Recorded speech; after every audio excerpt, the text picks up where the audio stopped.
The girl cringed as the hinges on her door creaked open, her bottom lip moving slowly towards her teeth as she peeked her head out into the hall, checking to see if there was light coming from under any of the other doors. There was, just a tad, from the nightlight in her little sister, Camelia's, room, but other than that, nothing. She ducked back into her room, putting on her shoes and tying them tightly before grabbing the garbage bag. She checked the hallway one more time, to make sure nobody had woken at the sound of her door opening and sleepily flipped on their lights, then stepped out. She knew better than to try to tiptoe in those shoes, so she had to take her steps slowly, gingerly moving ever so slowly towards the front door.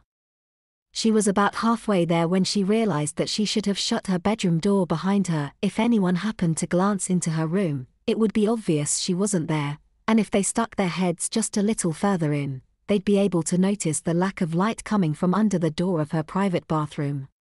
Her sisters wouldn't care enough to do anything, most likely, though they might ask her about it the next day, if they remembered. Her parents, on the other hand, might decide to investigate. Maybe she could just say that she'd forgotten to put her garbage out in the can earlier that evening, why she had decided to do so in the middle of the night instead of waiting until that morning and hoping she beat the garbage man might be more difficult to explain. But what were the chances they would happen to wake up and come out into the hall anyway? They get bigger the longer you stand here debating, she reminded herself.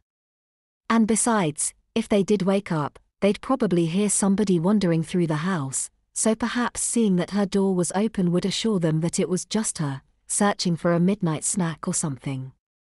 She had to slow down even more once she was through the hall. It was always hard to tell just what configuration the chairs in the dining room would be in, and then once she was in the living room, she had to try to avoid any of Camelia's toys that might have been left there when she had been sent to bed. And, of course, there were the couches and the various end and coffee tables to avoid. She was pretty sure she knew where they were, but every time she let herself get too confident, she'd end up running straight into them.